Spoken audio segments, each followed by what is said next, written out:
자, 그럼 첫 번째 이슈 이야기를 해볼 텐데, 그 전에 이재명 대표님이 또 단일 대우떡 또 이제 받으셨잖아요, 두 분 다. 아무래도 뭐 지금 이재명 대표님을 중심으로 단일 대우를 만들어 달라 이런 목소리가 좀 큰 힘을 받고 있는 것 같아요. 어떻게들 보시나요? 네, 지난번에 체포동의안 표결 때문에 우리 당원들, 우리 국민들이 걱정을 굉장히 많이 하죠. 네. 민주당이 많이 분열돼 있나, 또 뭐 마음이 다르고 서로 갈등이 많은가 이런 거 걱정이 많은데 아무래도 우리 당원 여러분들께서 그렇게 하지 말고 단일 대우를 잘 꾸려라. 사실은 민주당이 살아나갈 길은 단일 대우를 꾸리는 겁니다. 이견을 최소화시키고 함께 힘을 모아서 가는 길인데 그렇게 꼭 하라고 하는 요구이기도 하고 또 그걸 받으면서 그렇지 단일 대우를 잘 꾸려야지 이런 생각을 갖게 했던 아주 좋은 떡입니다. 맛있게 먹었습니다. 네. 고맙습니다. 감사합니다. 박주민 의원님 드셨어요? 저는 떡을 못 받은 것 같은데요?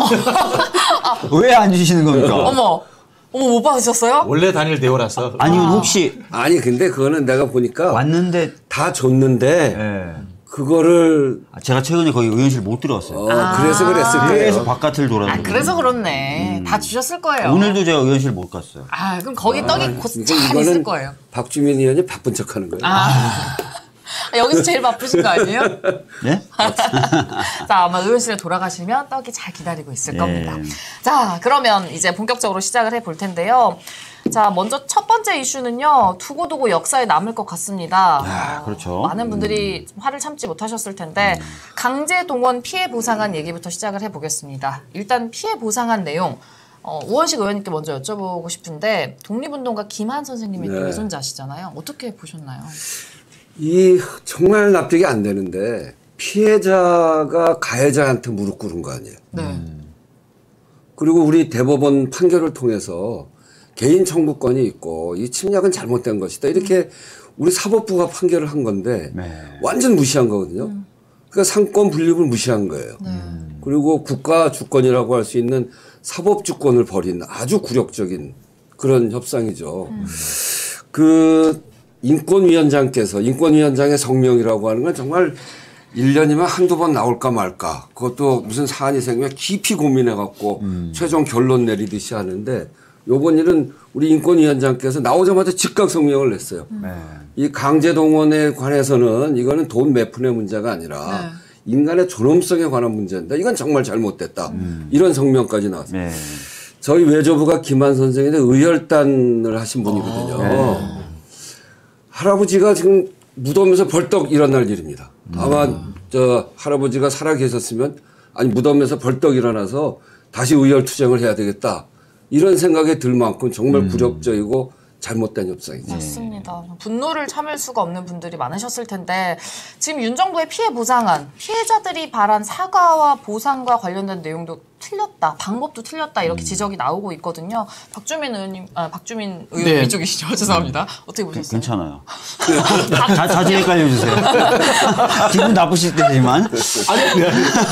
양쪽에 또 쌍박이 계셔가지고 박진영 교수님 먼저.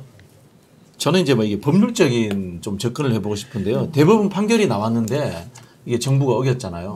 헌법 유린이에요. 이게 외교행위이기 때문에 대법원 판결도 무시해도 된다. 뭐 이런 식의 판단하는 것 같은데요. 문재인 정부 때 우리 살해하고 내려온 어부들 북송하는 건이 있지 않습니까? 그게 이제 우리도 어떻게 보면 북한과의 외교적 이야기지 않습니까? 근데 지금 윤석열 정부에서 그게 국내법을 적용해가지고 그 사건들에 대해서 기소했어요. 이게 지금 말이 안 되는 행동입니다. 그리고 또 하나 예를 들어볼게요. 윤석열이 그냥 서울지검장으로 이렇게 하는 서울지검장, 그 밑에 한동훈이 있을 때 2018년대 사법부의 재판거래 의혹, 박근혜 대통령과 사법부의 이 재판거래 의혹 때 똑같은 내용이에요. 박근혜 대통령이 2013년, 2014년 이 강제동원 관련해서 대법원 판결이 나왔을 때 그걸 유예해달라고 대법원에다가 거래를 했던 거예요. 그걸 수사한 사람이 윤석열 한동훈입니다. 그래서 그 사람들이 그 당시 다 유죄가 나왔습니다. 똑같은 짓을 본인이 지금 대통령이 되었다고 하고 있는 겁니다.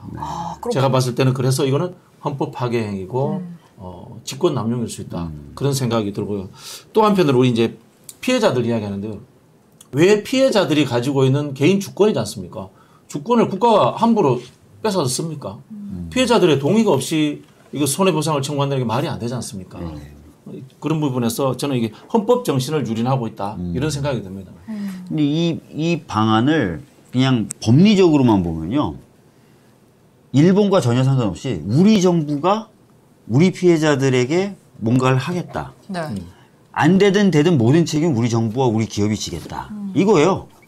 그러니까 이게 일본 입장에서는 이제 완전히 부담을 더는 거고요. 네. 모든 부담과 책임은 우리 정부와 우리 기업이 지겠다는 거라서 나중에 이제 뒤에 나오겠지만 이게 결국은 제3자가 대신해서 배상하겠다는 건데 이건 피해자가 안 받겠다 그러면 끝인 거거든요. 그러니까 그럼 안 받겠다고 하셨던 것까지에 대한 모든 책임을 다 우리 정부와 우리 기업이 계속 져야 되는 거고요. 앞으로도 비슷한 소송이 더 계속 제기될 거거든요. 이 강제징용, 강제동원 피해자분들이 늘어나면 늘어날수록 그 모든 책임도 또 이 해법에 따르면 우리 기업과 우리 정부가 계속 지는 거예요. 그러니까 일본으로는 너무나 좋은 황당한 아주 아니에요, 이거는. 일본은 정말 말 그대로 손도 안 대고 그냥 코를 푼 격이잖아요. 이번에 소송하신 분들 외에 저도 깜짝 놀랐어요. 네. 저희 외할아버지가 남양군도에 강제징용을 갔다 오셨고 그다음에 저희 할아버지가 청진에 있는 신일본 제철이라고 거기에 또 강제동원을 갔다 오셨더라고요. 저처럼 이제 특히 보니까 영남 쪽 분들이 그 당시에 강제동원을 많이 갔어요. 네. 그게 많게는 한 700만 가까이 된다고. 그 당시에 일제강점기 때 있었던 이 한반도에 있었던 우리 국민들은 다 그런 상황에 놓여 있었거든요. 그렇죠. 지금 가장 걱정되는 부분이 윤 정부가 어쨌든 이런 식으로 발표를 했기 때문에 앞으로 우리가 일본에 사과나 뭐 책임을 요구하기 힘들어진 건 아닐까 이런 걱정이 좀 되거든요. 뭐 우리 얘기를 꼭 안 해도 요번에 이제 외신 기사를 보면 뉴욕 타임스에는 뭐라고 돼 있냐면 한국이 일본보다 훨씬 더 많이 뭘 내줬다. 그래서 이게 진정한 타협을 위해서는 기시다가 좀 더 내놔야 된다. 그러니까 진정한 화해를 위해서는 그래야 된다는 거예요. 그러니까 진정한 화해가 아니라는 얘기를 외신 기사로 이렇게 나오고 있어요. 그리고 워싱턴 포스트에서도 양국 관계의 미래를 위해서는 일본이 더 많이 성의를 보여야 된다. 정치적으로 매우 취약한 그런 합의다. 네. 정치적으로 매우 취약한 합의입니다. BBC에서도 뭐라고 그랬냐면 2015년에 한일 간 위안부 합의가 2018년에 파괴된 전례도 있다. 이렇게 맞아요. 정치적으로 취약한 합의가 이게 유지된다라고 하는 보장을 할 수도 없고 해서도 안 됩니다. 네. 이거는 지난 2015년 합의를 2018년에 파기했듯이 우리 국민들이 특히나 피해자가 됐다 할 때까지 하는 거지. 피해자가 안 됐다고 하는데 아무리 정부라고 하더라도 이걸 마음대로 하는 건 있을 수 없고 그거는 외신 기자들도 이미 다 그렇게 쓰고 있는 겁니다. 그렇죠. 그리고 사실상 한일 양국 간 뭐 논의는 있었을지언정 합의문도 없었고 합의문도 없고 별도의 각서도 없었기 때문에 뭐 구속력이 없다고 봐도 되지 않을까요? 선언이기 때문에 이거는 뭐 우리 정부가 철회하면 되는 거 아니겠습니까? 그렇죠. 그리고 지금 대법원에 이미 이제 받았던 판결에 따른 그 강제 집행 관련된 소송이 하나 대법원에 계류 중에 있어요. 그걸 지금 멈춰놨거든요. 외교부 요청에 따라서. 네. 대법원도 빨리 판단해가지고 이걸 진행시켜버리면 그 손해배상 절차가 진행되게 돼 있습니다. 지금 그 미쯔비시나 신일본 제철 뭐 이런 쪽에 한국 내에 자산이 있죠. 자산, 예. 강제 자산 매각 동결해가지고 강제 집행하면 되는 거죠. 그게 지난번 대법원 판결이잖아요. 그러니까 예. 또 좀 전에 우원식 의원님이 말씀해 주셨지만 피해자가 받아들여야지만 이게 성사가 되는 거라고 하셨잖아요. 양금덕 할머님도 이야기하셨습니다. 제3자 변제 방식에 동의할 수 없다라고 명확하게 하셨고 우리 민법에도 안 돼요. 네. 469조인가 그게 이제 제3자 변제 조항이 있는데 제3자 변제는 할 수 있는데 피해자가 동의하지 않으면 채권자가 동의하지 않으면 안 되게 돼 있어요. 안 되게 돼 있어요. 그러니까 우리 법하고도 맞지 않는 거예요. 맞습니다. 그래서 안 될 경우에 어떻게 하는지 이런 것도 전혀 없어서 그러니까 그게 이제 지난번 외교부는 공탁하겠다고 하는 건데 공탁도 안 돼요. 공탁도 우리 변호사가 얘기하듯이 공탁도 안 돼요. 나는 저 만주 변호사인데 내가 변호사가 아니거든. 근데도 피해자가 동의하지 않으면 공탁이 안 되는 겁니다. 공탁도 안 돼요.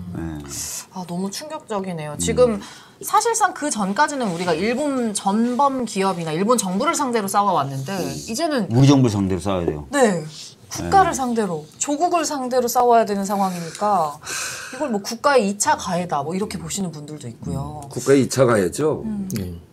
아니 그러니까 우리 피해자 할머니들이 얼마나 지금 열받아요. 내가 돈 없어서 굶어 죽어도 그 돈을 못 받겠다. 그렇게 얘기하는데 억지로 주겠다. 도대체 그게 말이 안 돼. 그게 그게 무슨 국가가 해야 될 역할입니까? 그래서 동량받지 않겠다 이렇게 또 표현을 하시기도 했는데요. 또 김성주 할머님께서 동원 당시 상황을 좀 이야기를 하셨는데 일제 수탈의 역사나 뭐 실체를 계속해서 알릴 필요가 있다 이런 이야기들이 나오고 있거든요. 지금 가장 궁금한 건요. 어쨌든 일본 정부도 일본 정부지만 우리나라 정부가 왜 이러는 걸까? 그게 가장 궁금한 포인트거든요. 왜 이렇게까지 왜 이러는 것 같아요? 바짝 엎드리는 거죠? 글쎄 이제 나도 정말 잘 이해가 안 가는데 이게 이제 앞으로 저 다음 달 그 다음 달 이게 뭐 한일 또 한미 뭐 이런 이제 그 회의가 계속 잡혀가는 거 아니에요? 근데 가만히 생각해 보면 작년에 바이든 날리면 이런 거 있잖아요. 네네. 그 되게 국가적으로도 위신이 손상됐을 뿐 아니라 미국에서 봐도 그거 얼마나 기분 나쁜 일입니까? 이제 그런 일도 있고 뭐 그리고 일본하고에 있어서도 지금까지 대통령이 대통령 되고 난 다음에 뭐 제대로 회담도 제대로 못 하고 그랬잖아요. 막 쫓아가서. 예, 쫓아가서 하고. 그러니까 이런 앞으로 회담을 앞두고 뭔가 좀 칭찬받을 일을 좀 해야 되겠다. 그래서 하는 거 아닌가. 그것밖에 생각이 안 들어요. 일본에게 칭찬받을 생각이 아니라면 불가능한 일들이죠. 어떻게 보셨어요? 말씀하신 것처럼 두 가지 추측이 좀 나누어지는데요. 하나는 어쨌든 이제 미국 정부가 죄송합니다. 한일 관계가 이제 정상화 됐으면 좋겠다는 의견을 강력하게 표방을 하니까 미국의 요구를 수용하겠다는 측면에서 일본과 가까워지겠다는 생각을 할 수 있고요. 두 번째는 뼛속까지 친일 수도 있다는 생각이 듭니다. 그게 왜 그러냐면 지금 이 외교안보 파트 일하는 분들이 흔히 하는 이제 식민지 근대화론을 신봉하는 논문에 쓴 사람들이 그 자리에 앉아 있어요. 그런 사람들이기 때문에 일본에 대해서 어떤 아주 그 분대화 시켜준 좋은 국가다라는 그런 인식을 갖고 있는 사람들이 있기 때문에 이런 정책을 쓰지 않나 이런 생각이 들고요. 또 하나 이제 제가 최근에 외국에 계시는 이제 전문가한테 들은 이야기인데 조만간에 북한이 ICBM이라든가 핵실험을 할 가능성이 있답니다. 그랬을 때 윤석열이 그거 봐. 북한이 저렇게 도발할 것 같으니까 한미일 공조 체계를 나는 욕을 먹더라도 선제적으로 이걸 만들려고 했던 거야. 그렇게 해서 그 사건이 일어나면 지지율을 끌어올리겠다라는 그리고 또 한반도에 긴장을 조성해가지고 총선 전략까지 끌고 가겠다라는 그런 의도가 숨어 있지 않았나라는 이야기를 제가 미국에 계신 전문가한테 들었습니다. 저도 사실 세 번째 관련된 얘기들을 최근에 많이 듣고 있거든요. 그러니까 미국의 요구도 있었고 또 원래 일본하고 가까워져야만 우리나라 경제가 산다 이렇게 신봉하는 사람들이기도 한데 옛날 사람들. 사실 궁극적 목적은 이 한미일 공조체제를 빨리 만든 다음에 이 한반도에서의 긴장을 대폭 끌어올리려고 하는 그런 의도가 있는 것 아니냐라는 얘기들이 있어요. 그게 이제 사실 총선 전략을 놓고 봤을 때 보수가 선택할 수 있는 길 중에 하나 아니냐 이렇게 얘기하시는 분들이 꽤 있습니다 요즘에. 사실 지금 총선 예측 상황을 봤을 때는 보수가 갈 수 있는 유일한 길일 수도 있습니다. 지금 많이 무너져가고 있죠. 근데 이제 그런 것들이 가져오는 효과가 어떤 거냐. 이런 이제 미국의 안보 전략 속에 있는 건데 이건 결국은 일본의 군사 대국화를 촉진시킬 거예요. 요즘 이제 가만히 보면 요번에 강제징용, 그러니까 강제동원 문제에 대해서 발표가 있고 난 다음에 바이든 미국 대통령이 바로 발표하면서 이게 참 잘했다. 그러면서 이게 완성이 되면 자유롭고 아주 개방된 인도 태평양 지역이 될 것이다. 우리 한반도 얘기하면 주로 동북아 평화 이런 얘기를 해야 되는데 갑자기 인도 태평양 지역 이런 얘기가 나와요. 맞아요. 그래서 인도 태평양 지역이 언제부터 나왔죠? 보니까 윤석열 대통령도 그런 얘기를 했더라고요. 자유, 평화, 번영을 위해서 인도 태평양 지역이 평화로워져야 된다. 이런 얘기를 해요. 그래서 인도 태평양 지역으로 보면 미국의 전략은 뭐냐면 이 중국 방위 전략으로 인도 태평양 전선이 꼭 필요한 거고 거기에 일본을 세우겠다는 거거든요.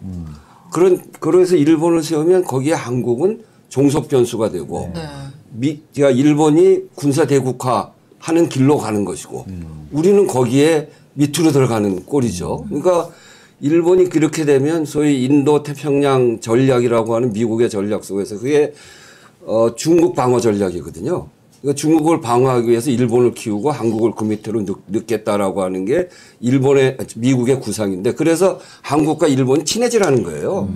이제 그렇기 때문에 그 결과는 일본의 군사 대국화인데 이게 우리한테 무슨 도움이 되는지 일본이 늘 대륙으로 대륙으로 나가는 거를 위해서 군사 대국화를 그동안 깨워왔던 건데 네. 다시 그게 본격화될 수 있는 토대가 되는 거죠. 또 하나는 미국 지금 얘기했던 거지만 미국 이익 중심의 질서가 편성되는 겁니다. 한미일, 북중러 이렇게 되는 걸 텐데 여기에서 미국이 중국을 방어하면서 미국의 이익을 관철해 갈 텐데 미국의 이익과 한국의 이익이 이게 동일한 게 아니잖아요. 그렇죠. 미국은 미국 이익을 이렇게 한미일로 짜여지면 외국에서 볼 때 이 한국은 이 미국과 일본의 이해관계를 대변하는 거기에 종속 변수로 보이기 때문에 앞으로 이 미국의 이익을 그 세계 전력을 펴 나갈 때 한국은 거기에서 종속 변수로 논의의 대상에서 빠지게 된다는 말이죠. 이제 우리의 외교폭이 굉장히 좁아들게 되는 그런 효과를 반드시 만들어낼 거예요. 큰일 났습니다. 지금 말씀해 주신 얘기만 들어봐도 앞으로 외교 자체가 너무 걱정이 되는데 지금 당장 눈앞에 놓인 현안만 봐도 엄청난 위기거든요. 미국의 반도체 보조금 문제가 굉장히 크게 다가오고 있습니다. 국가기관 산업이 통째로 흔들리는 거 아니냐 이렇게 우려를 하고 있거든요. 어떻게 보셨을까요? 우원식 의원님 말씀하신 네네. 이제 인도 이 태평양 전략이라는 게 겉으로는 신냉전 질서를 만들어가는 안보 전략으로 보이는데요. 알고 보면은 미국 중심의 보호무역주의예요. 맞아요. 미국이 나쁘게 표현하면 이런 겁니다. 북중러 한편, 그 다음에 미국과 아시아 동맹 국가들 한편 이렇게 딱 나눠 놓습니다. 네. 그리고 이제 적대적 관계를 통해서 이제 딱 갈라놓고요. 저들과 싸워야 되니까 내 말 들어. 이렇게 하면서 같은 편들의 이익을 탈취하려는 의도가 있다. 저는 그렇게 보고 있어요. 대표적인 게 이 반도체 이야기지 않습니까? 반도체 이야기 중에 이 보조금을 받으면 중국에 수출할 수 없다. 그리고 또 10년 동안 늘 기술을 봐야 된다. 이게 뭡니까? 기술 탈취의 가능성이 있는 거예요. 네. 그리고 여기서 또 하나 눈여겨봐야 될 게 뭔가 하면은 지금 대만 문제예요.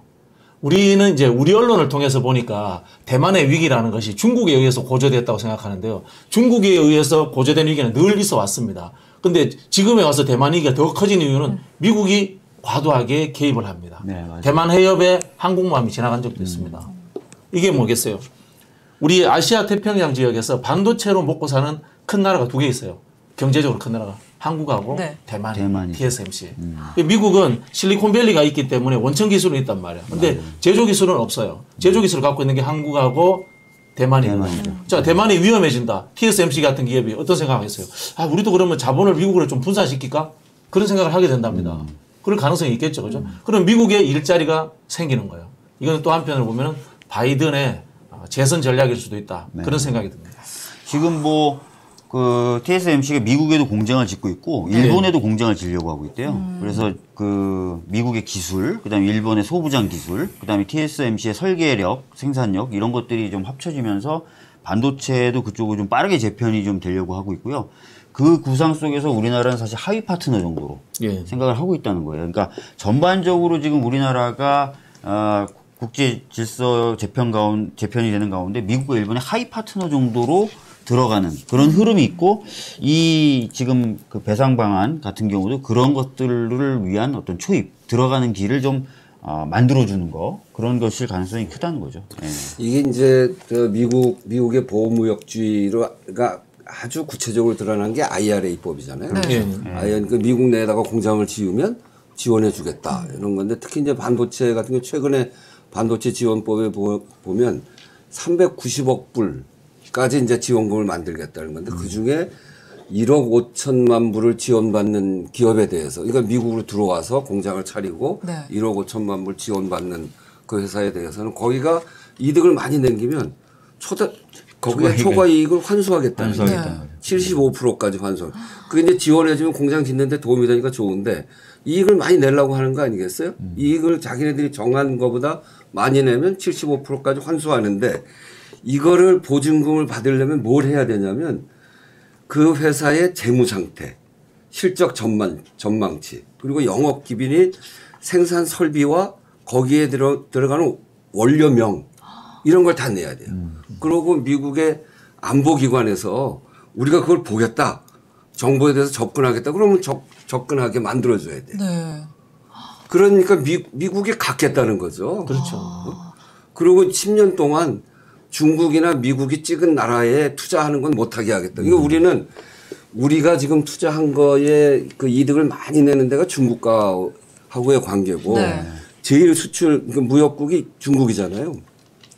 이 군사적으로도 한미일 동맹에서 중국을 방어하는데 우리나라 앞세우겠다는데 지금 윤석열 정부가 이제 확 글로 들어가고 있는 거고 또 미국의 보호무역 때문에 IRA 하면서 반도체 지원법을 하면서 우리나라가 반도체를 중국에다 파는 것도 제한하고 그리고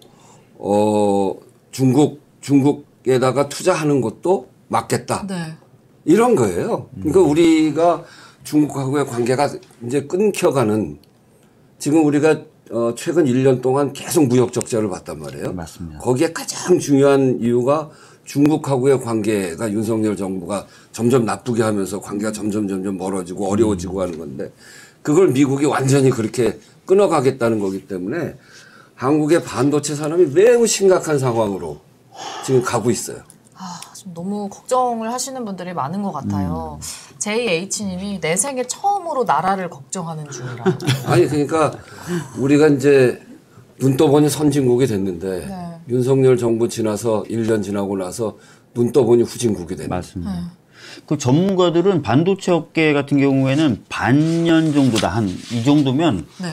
그게 개월수로 그냥 거의 1년 단위의 변화가 생긴다는 거예요. 그래서 굉장히 그 정부나 기업이 신속하게 대응을 해야 되는데 현재 이제 윤석열 정부가 뭐라고 했는지 모르겠다는 게 중평이에요. 네. 제가 반도체 관련해서 전문가하고 통화를 했는데 충격적인 이야기 들었어요. 네. 물론 이제 이 사람들 자신감이 있더라고. 우리의 로비력이라든가 미국 회사의 법인을 통해 가지고 미국식 소송이라든가 뭐 이런 것들 로비 이런 것들 할 수 있다 이렇게 큰 소리 치는데 한편으로 보면 이런 이야기. 뭐 자본의 국적이 있어? 맞아요. 딱 그런 이야기를 하는 거예요. 자본의 국적이 있어? 자본 국적 없죠. 너무 소름 끼치네. 그냥 뭐 이익도 내놔라, 뭐 그러면 정보도 공개해라. 그럼 그냥 통째로 먹겠다는 얘기잖아요, 사실상. 그것도 네. 그건데 지금 말씀하신 그 무슨 말씀이냐면 글로벌 기업이 우리나라 회사가 아니고 예, 삼성이 굳이 우리 어려움을 겪으면서 그런 어려움을 겪으면서 우리나라에서 계속 생산할 필요가 없다는 거예요. 있느냐 이게 삼성도 통째로 뺏길 수도 있는 거고. 지금 걱정이 많이 되는데 이런 상황에서 많은 분들이 지금 좀 나와 주셔야 하는 상황이잖아요. 지금 강제동원 피해 보상안 발표 이후에 시국선언 규탄 기자회견이 여러 곳곳에서 진행이 되고 있습니다. 내일 또 민주당이 시청 앞에서 대일 굴욕 외교 규탄 대회를 가지거든요. 오후 3시 반부터 집결을 해서 4시부터 본격적으로 시작을 하는데 지금 보고 계신 민주시민 여러분들 함께 해주시면 너무너무 좋을 것 같거든요. 혹시 두 분도 세 분 다 함께 가야죠. 해주시나요? 저희는 지역당원들하고 모여서 갈 겁니다. 감사합니다. 지금 아마 봐주고 계시는 시청자분들이 나오시면 이분들을 또 직접 보실 수 있으니까 꼭 나와주셨으면 좋겠고요. 지금 민서유 라이브 200분 조금 안 되게 함께 해주고 계신데 오늘 좀 야구를 하고 있다는 얘기를 해주시더라고요. 오늘 야구하고 있어요. 아 지금 우리 민서유 하고 있는데 너무 안타깝습니다. 저희도 갑자기 야구를 좀 바꿔볼까요? 강백호 잘하고 있나 모르겠어요. 지금 스코어만 살짝 말씀드릴까 싶습니다. 한국과 일본이 3대2로 지금 진행 중이라고 하네요. 한일전이죠. 네. 그러다 보니까 아무래도 많은 분들이 관심을 가져주시는 것 같습니다. 지금 박주민 TV에도 한 178분, 180분 정도 보고 계십니다. 합쳐주시면 그래도 400여 분이 함께 해주고 계시니까요. 지금 박주민 TV 구독, 좋아요, 알림 설정 누르시고 빨리 넘어가 주세요. 민서유로 넘어와 주시면 감사하겠습니다. 민서유 구독자 2만까지 400명 남았습니다. 이번엔 다 2만 채웠으면 좋겠습니다. 얼마 안 남았네요. 400분만 구독해 주시면 되거든요, 여러분. 꼭 구독 눌러주시기 바랍니다. 자, 두 번째 이슈로 넘어가겠습니다. 자, 주제를 조금 바꿔서 주제를 바꿨는데도 역시나 내용이 화가 좀 납니다. 처음 나오는데 좀 재밌는 거 같아요. 반하는 것만 해요. 의원님 요즘에 재밌는 게 뭐가 있습니까 지금? 정부 보면 윤석열 정부 보면 재밌는 게 하나도 없어요. 화 안 나는 일 찾기가 어려울 정도예요. 정도예요. 화 안 나는 일이 없어요.